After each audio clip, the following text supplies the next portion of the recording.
A los amigos y amigas que se están prendiendo a la radio, 14 grados 8 décimas, nuestro consejo es salgan livianitos porque se va a poner pesadito el día, llegaría a los 29-30 grados la temperatura hoy, así que atención que seguramente durante el mediodía y la tarde sea un poquito pesado, a estar con una camperita, un abrigo liviano. Bueno, nosotros ya suena Blue de la artillería y cuando suena Blue de la artillería lo tenemos sentados con nosotros a Marcelo Maisonave. Marce, buen día, ¿cómo estás? Hola, buen día Joel, Connie, ¿cómo están todos y todas? Bien, acá estamos. Queremos saber qué está pasando, ¿no? ¿Cómo está ese tablero de ajedrez internacional? ¿Cómo se está moviendo? ¿Qué está pasando? Hay algunas reformas de algo que centralmente... ¿El mundo es plano? El mundo es plano, es redondo. que se dice, ¿no? Sé que venís con alguna información de la reforma judicial en México, ¿no? Y algunos otros temas, obviamente. Sí, así es. Hoy vamos a tener en un ratito, ya en unos minutos, un invitado especial para hablar sobre la reforma judicial mexicana.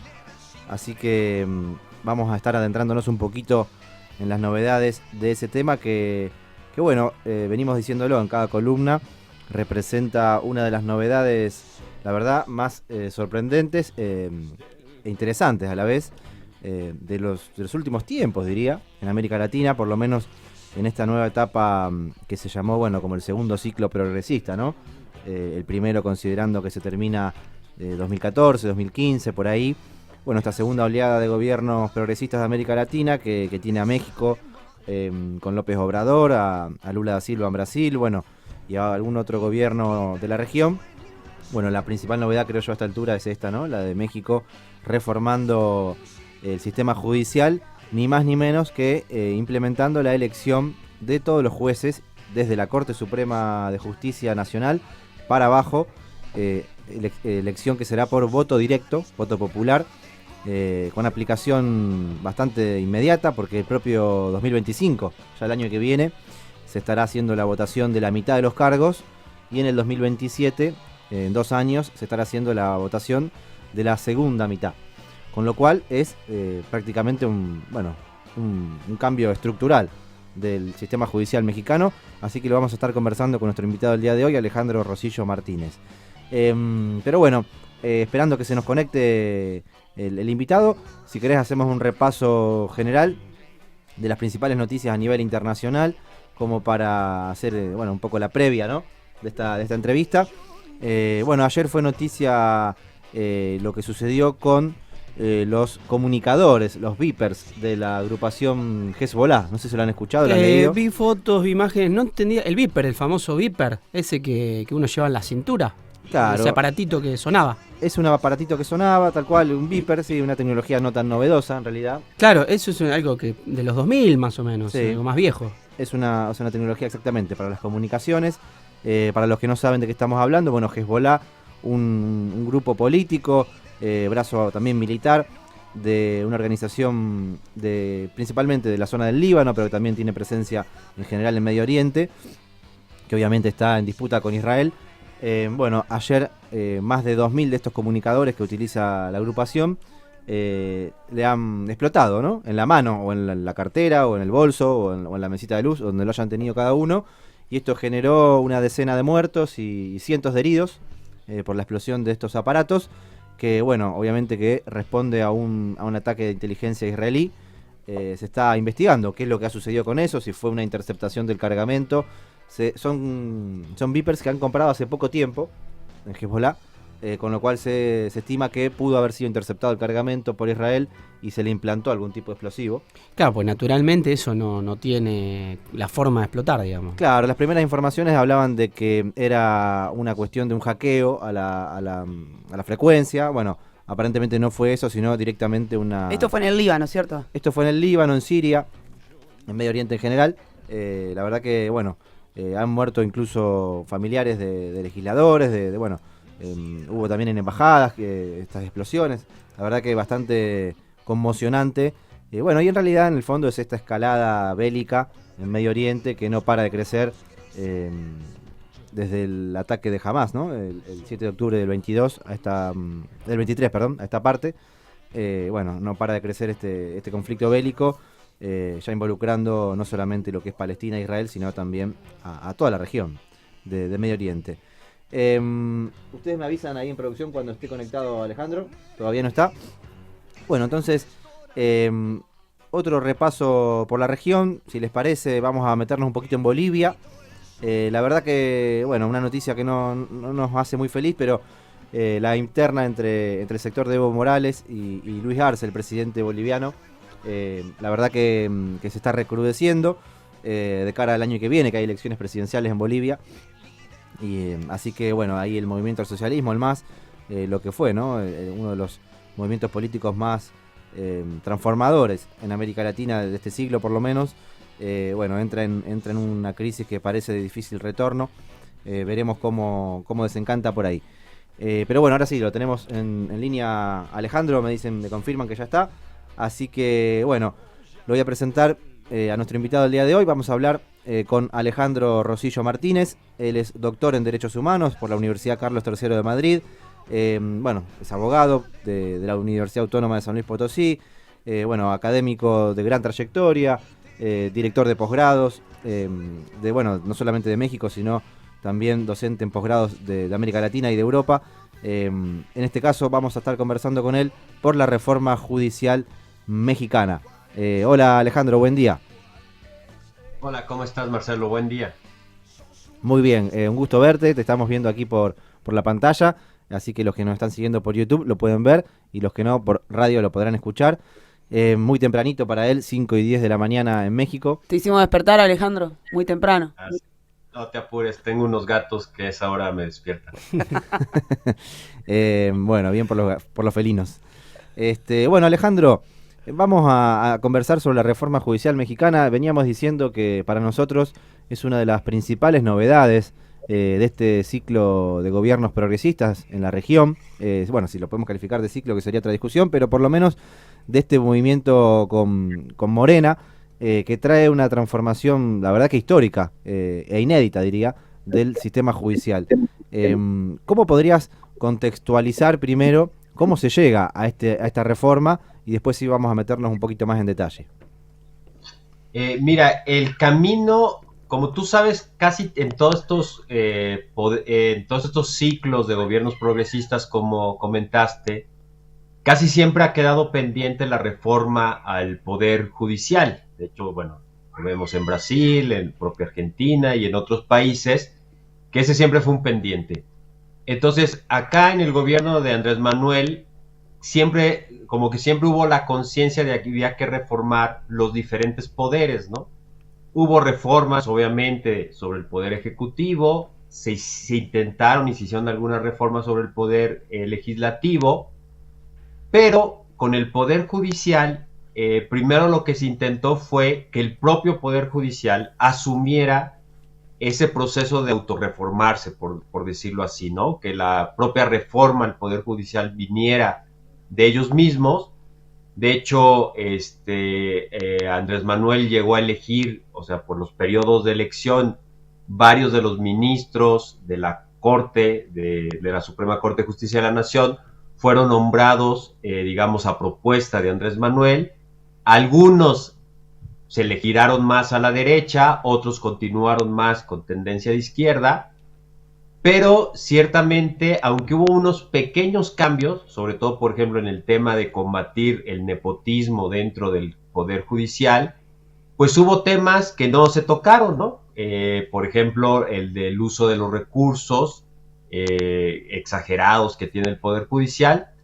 Y entonces, pues esto llevó a que ante el fracaso de que el Poder Judicial asumiera autorreformarse o que la reforma saliera del propio Poder Judicial, lo que sucedió fue que se empezó a hablar de los planes, ¿no? O sea, acá Andrés Manuel empezó a hablar del plan A, plan B, que eran estos que te digo, o una propuesta de reforma judicial directamente a través de la ley, pero ninguno de esos resultó.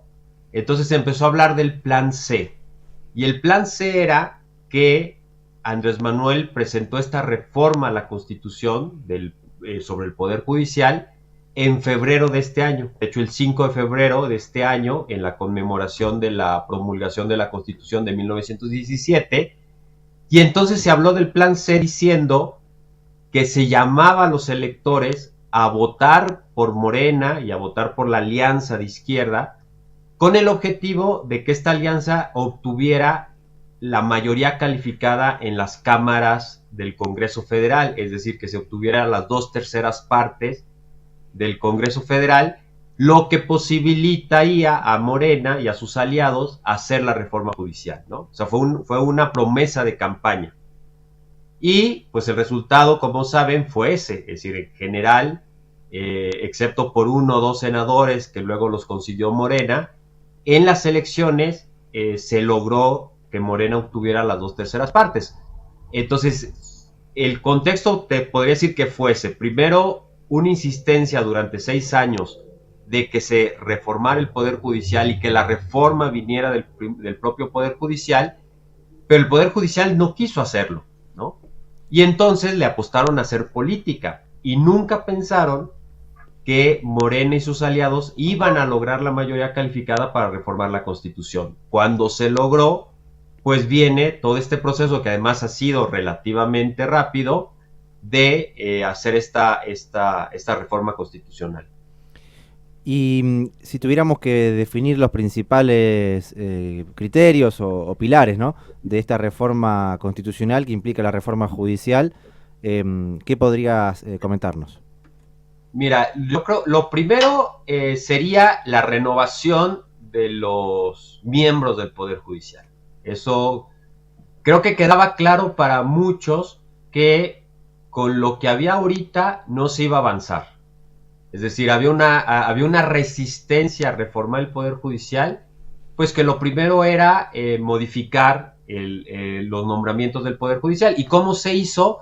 Pues tal vez a través de la parte más controvertida de la reforma, que es el voto popular directo de la ciudadanía para elegir a ministros, magistrados y jueces del Poder Judicial.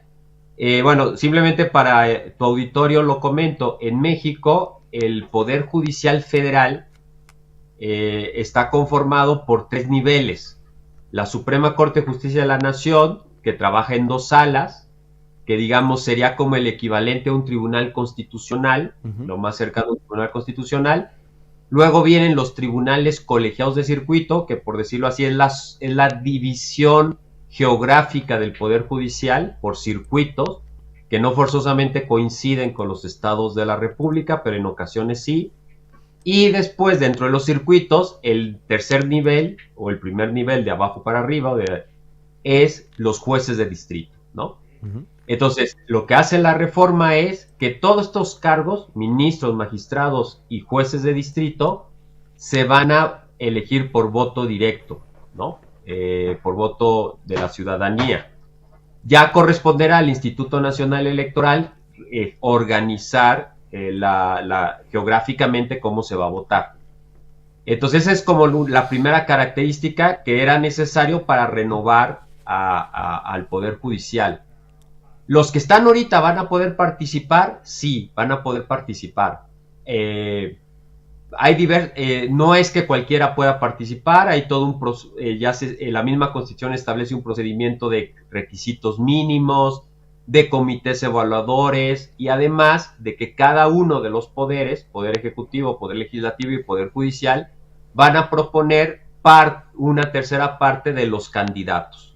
Entonces también esto que a veces se escucha de que el Ejecutivo va a dominar el Poder Judicial porque todos van a ser candidatos del Poder Ejecutivo, tampoco es cierto, porque en realidad lo que dice la Constitución es que los candidatos van a ser propuestos equitativamente por cada uno de los poderes y luego ya va a la elección popular, ¿no? De hecho, perdón, te interrumpo un segundo, Ale. Decía el propio oficialismo, ¿no?, Morena, que si Claudia Sheinbaum quisiera nombrar a los jueces, digamos, de su propio espacio, lo podría hacer mucho más fácil sin reforma, porque podría directamente con la mayoría calificada del Senado postular a los jueces de la Corte que quisieran, según el esquema anterior, ¿no? Claro, esa era una de las cuestiones, que con el esquema anterior, Claudia, si no me equivoco, en 2 años, por los relevos que tiene que haber en los ministros de la Suprema Corte, Claudia iba a acabar teniendo, digámoslo así, control, o iba a tener los suficientes ministros de la Corte a su favor, ¿no? Entonces, si se tratara de dominar la Corte, era mucho más fácil para Morena esperar que pasaran unos 2 años y se iba a tener el control.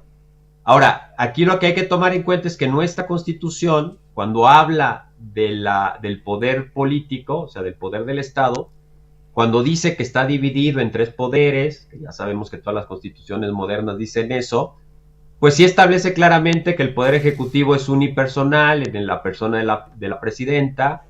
Dice el poder legislativo está en 2 cámaras, en los senadores y los diputados, y luego dice que el poder judicial se deposita en ministros, magistrados y jueces de distrito. Es decir, la propia Constitución dice que el poder judicial está depositado en todas estas figuras.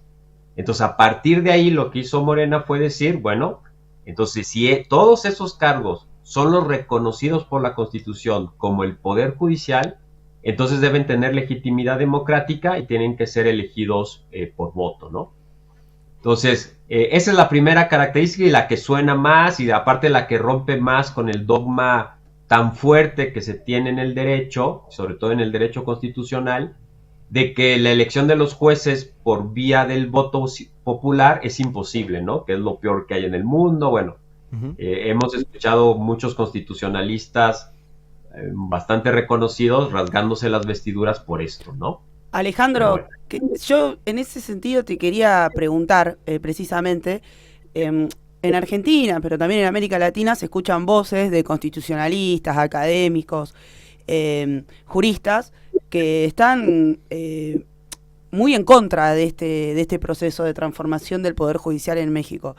¿A qué crees que responde esta reacción que están teniendo buena parte de los especialistas del derecho, y en qué se basan básicamente para plantear este tipo de argumentos? Mira, yo creo que tiene que ver mucho con un criterio muy aristocrático en la formación de los abogados. Creo que en el fondo es el miedo de pensar que se está perdiendo el control del poder judicial para una élite que finalmente, al final de cuentas, internamente van amarrando, van haciendo sus alianzas, van creando redes de influencia, hasta de corrupción, para sus beneficios, ¿no? Entonces, aquí en México es muy claro que realmente lo que molesta, sobre todo cuando oyes ciertas voces de quienes están hablando, es de que estos procedimientos de elección popular lo que hace es quitar el control del nombramiento de los miembros del Poder Judicial, pues a un sistema que creaba sus propias redes de poder y de influencia, ¿no? Por ejemplo, acá en México, en broma, no se le dice el Poder Judicial Federal, sino se le dice el Poder Judicial Familiar, porque las redes de nepotismo familiar son grandísimas. De hecho, se calcula que unas 50 y tantas familias dominan el Poder Judicial, y más de la mitad de los trabajadores del Poder Judicial tú puedes encontrar las conexiones familiares, ¿no? Hay altos mandos del Poder Judicial que tienen a la familia completa trabajando ahí, y peor aún, a veces sin ni siquiera tener el título de abogado, ¿no? Ahí se comentaba de un ministro que tiene, creo que una hija que es odontóloga trabajando como funcionaria judicial. Entonces yo creo que un gran temor es romper con este pensamiento aristócrata de creer que el Poder Judicial era un poder de los sabios, ¿no? De los que saben, de los que, como estudian derecho, son los que tienen el derecho de estar ahí. Y abrirlos a una elección democrática, pues les causa mucho miedo. Aunque sinceramente, al final de cuentas, los mismos criterios de elegibilidad, que es por lo menos tener el título de abogado, el título de licenciado en Derecho, pues sigue manteniendo que este poder forma parte, pues, de este gremio, ¿no? y es lo que yo digo en México, miren, los que dicen que entonces con la elección popular el Poder Judicial va a ser dominado por puros miembros de Morena, pues están muy equivocados, porque sinceramente yo creo que abogados críticos en México que estén en la izquierda y que militen en Morena son pocos. O sea, finalmente el gremio de los abogados es un gremio bastante conservador. Entonces, al final de cuentas, aún por ese dato, o sea, por ese dato educativo, sociológico, yo creo que el Poder Judicial va a seguir siendo, aún con la elección popular, pues bastante conservador, bastante contrapeso al Poder Ejecutivo, ¿no? Por la misma formación del abogado. Lo que sucede es que ahora el escándalo es que como que pierden ese control, ¿no? Entonces yo creo que en realidad no hay ningún argumento que justifique que se pierde la división de poderes, más bien es como el miedo de que esta aristocracia pierde ese control. Y Alejandro, ¿qué tipo de resistencia están ejerciendo los jueces? Porque bueno, se han visto varios intentos de frenar la reforma, hasta incluso de que pueda ser publicada en el boletín oficial, mediante amparos o resoluciones de distinto tipo que han ido interfiriendo, e incluso con movilizaciones o ceses laborales. ¿Qué tan fuerte es la resistencia? ¿Cómo la evaluás vos? Si creés que puede tener algún éxito. Eventualmente se habla también de que pueden recurrir al sistema interamericano de derechos humanos. Se lo ve muy decidido igual a Morena y a Claudia Sheinbaum en avanzar y en ponerla en práctica la reforma, pero ¿cómo ves esta disputa? Mira, mira, era lo que te decía al principio, el Poder Judicial le jugó a hacer política, es decir, le apostaron a que Morena y sus aliados no lograban reformar la Constitución, es decir, que electoralmente no lograban la mayoría calificada. Morena y sus aliados lograron la mayoría calificada, y entonces ante eso han hecho, desde mi punto de vista, todo lo que ellos criticaban lo han hecho ahora, ¿no? Es decir, han prevaricado la ley, es decir, la ley de amparo dice claramente que contra reformas constitucionales no procede el juicio de amparo, y no les ha importado, y hasta han agarrado el pretexto del control de convencionalidad para decir que inaplicaban ese artículo de la ley de amparo para intentar frenar la reforma constitucional. A mí eso me daba mucha risa, porque de tener un poder judicial bastante conservador en la defensa de los derechos humanos, que además ha dado criterios, digamos, no de lo más progresista, que sería el uso del control de convencionalidad y demás, ahora se volvió la Corte más activista, el Poder Judicial con más uso del control de convencionalidad, pues al grado de hasta con argumentaciones muy, muy deficientes, pues hacer esto que te digo, prevaricar la ley abiertamente, es decir, ser capaces de decir, aunque la ley de amparo prohíba el amparo en contra de reformas constitucionales, no me importa, utilizo como pretexto el control de convencionalidad, inaplico esa norma y otorgo amparos. Y como tú dices, el poder legislativo y el poder ejecutivo, muy decididos en la reforma, pues hicieron ver que estos amparos eran improcedentes y no los acataron. Claro, para el Poder Judicial están en desacato de amparos, para los otros poderes están ante amparos que eran improcedentes a toda vista.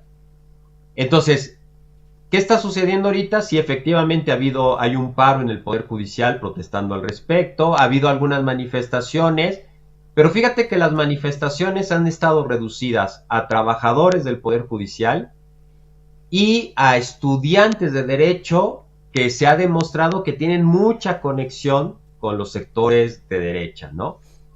En realidad no hemos visto ningún pronunciamiento, por ejemplo, de sectores populares, ¿no? Del sector campesino, del sector obrero, que estén diciendo o estén defendiendo el Poder Judicial. O sea, sí ha estado muy reducido, pues, a los que temen que algunos privilegios se les afecte, porque, bueno, la reforma dice claramente que los derechos de los trabajadores del Poder Judicial se seguirán respetando y se tienen que respetar al 100%, y además lo que llaman la famosa carrera judicial se sigue respetando. La única diferencia es que la carrera judicial te permitirá avanzar dentro de los diversos cargos y funciones dentro del Poder Judicial, Pero claro, ya las cabezas, que serían ministros, magistrados y jueces, pues sí tendrán que ser elegidos popularmente. Pero como en cualquier otro poder, tanto en el poder ejecutivo como en el poder legislativo, pues obviamente continuará existiendo el servicio profesional de carrera, es decir, la carrera judicial, pues para ocupar todos los demás cargos. Ahora, yo espero que esto sea en serio y que además esa carrera judicial para los demás cargos se fortalezca, porque eso sí es una deficiencia en México, pero en todos los poderes, es decir, en todos los poderes todavía tenemos servicios profesionales de carrera muy, muy en pañales, ¿no? Claro. Pero es algo que tiene que seguir fortaleciendo. Bueno, Alejandro, te voy a hacer la última pregunta para conocer más puntualmente los requisitos o cómo se va a dar, o cómo se daría en todo caso, la elección de miembros de la Corte. Eso es lo que me interesa más, si pudieras detallarnos en cuanto a requisitos. Es decir, para ser candidato a la Corte, por ejemplo, ¿se requiere haber sido juez de instancias inferiores o no tiene nada que ver una cosa con otra?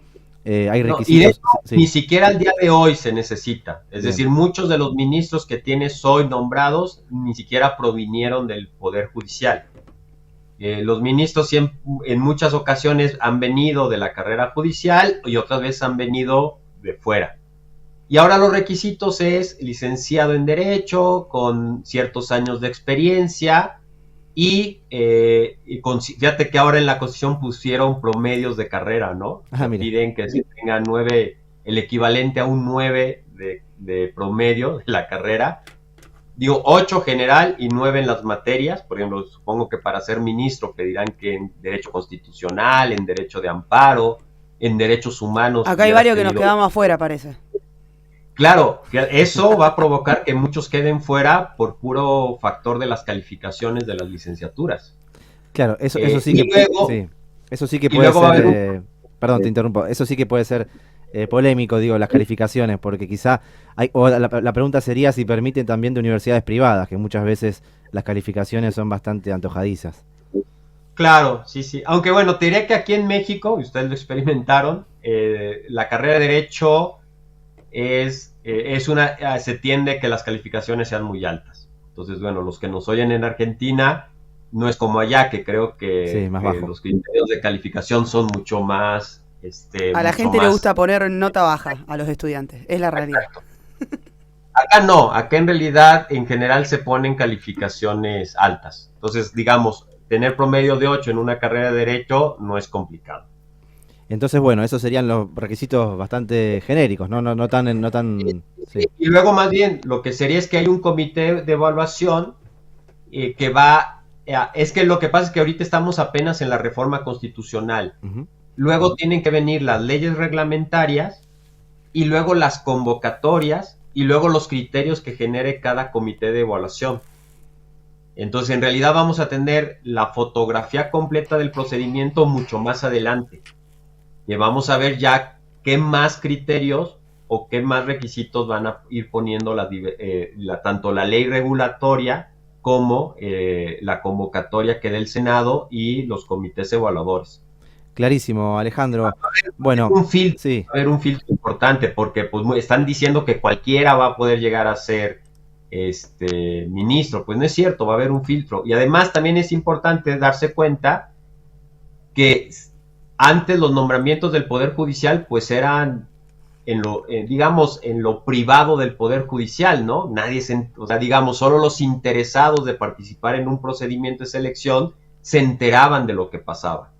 Y ahora, pues como va a ser elección popular, pues desde la convocatoria, los probables candidatos, los procesos de selección, pues va a estar al escrutinio público, ¿no? Entonces eso creo que da bastante mayor transparencia que lo que tenemos ahorita, con todos los riesgos que eso puede acarrear, pero también hay que aclarar que la Constitución prohíbe que los partidos políticos hagan propaganda por los candidatos, prohíbe el financiamiento de campañas, es decir, no va a haber campañas electorales, o sea, no, simplemente los candidatos a jueces van a tener espacios en televisión, en radio y en foros, no va a haber campaña y no va a haber financiamiento.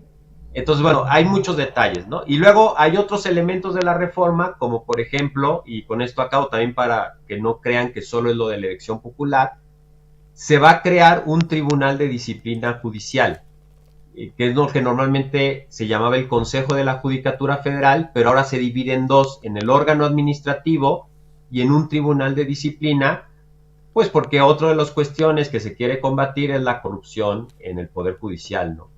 Sí, bueno, acá la verdad que el Consejo de la Magistratura, implementado con la reforma del 94, ha fracasado prácticamente en todos sus términos, así que en ese sentido también es muy interesante lo que están haciendo con el Tribunal de Disciplina ahí en México. Bueno, Alejandro, lamentablemente nos quedamos sin tiempo para la radio, pero ha sido muy, muy enriquecedor el diálogo.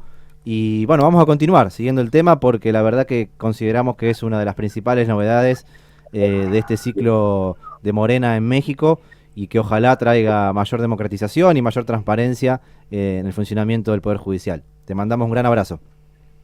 Un abrazo. Abrazo, Ale. Y ya. Abrazo, Connie, abrazo, Marcelo. Abrazo, chau, chau. Bueno, pasaba Alejandro Rosillo Martínez, destacado académico del derecho, jurista mexicano. Hiper destacado. Hiper destacado, diría, de lo mejor de América Latina, comentándonos los pormenores de esta llamativa reforma judicial mexicana que nos hace, por lo menos, llamar la atención y revisar un poco lo que ha sido uno de los grandes problemas, ¿no? de Argentina, de Brasil, de Ecuador, de tantos gobiernos progresistas, transformadores, populares, que han tenido en el Poder Judicial vallas, frenos, obstáculos para implementar reformas económicas, reformas políticas, reformas sociales, incluso avanzando con el encarcelamiento de líderes populares como ha sido de Lula da Silva, o el exilio en el caso de Correa, o la condena en el caso de Cristina. Así que muy interesante. Marcelo Maisonave y su segmento internacional es hoy entrevistando a Rosillo, ¿no? En México, y todo lo que tiene que ver con la reforma judicial, algo que en algún momento también se discutió en nuestro país, no llegó a buen puerto, no se llegó a terminar de discutir. Bueno, en realidad, a ver, fue ley, la reforma judicial en Argentina, fue ley aprobada por el Congreso, pero la frena la Corte. La frena la misma Corte, claro. La frena la Corte declarando la inconstitucionalidad, que era la elección popular de los miembros del Consejo de la Magistratura. Hubiese sido un gran avance también, la verdad. Año 2013, 2013, y rápidamente la Corte, que suele demorar años en resolver causas, bueno, acá se despertaban temprano y resolvieron rápido. Incluso la Corte, una de las mejores cortes que hemos tenido, no es la Corte actual, que es una Corte decadente, sino una Corte... Porque bueno, la verdad que gran parte del mundo jurídico, históricamente, tiene el sentido común de que es un poder contramayoritario, ¿no? El judicial, que no puede ser electo popularmente, pero bueno, como si fuese que lo elige, no sé, sí, una hada madrina, un repollo, o un ángel, no, lo eligen los partidos políticos en acuerdos. En acuerdos cerrados, en 4 cuadras entre el Congreso, tribunales y bueno, entonces en definitiva alguien lo elige, ¿no? Bueno. Y se negocian muchas cosas también por eso. Sí, claro. Y a espaldas de la sociedad. Toma y daca, es un toma y daca. Dame un encargo en tal lado y yo te doy un cargo en tal otro. Bueno, por lo menos este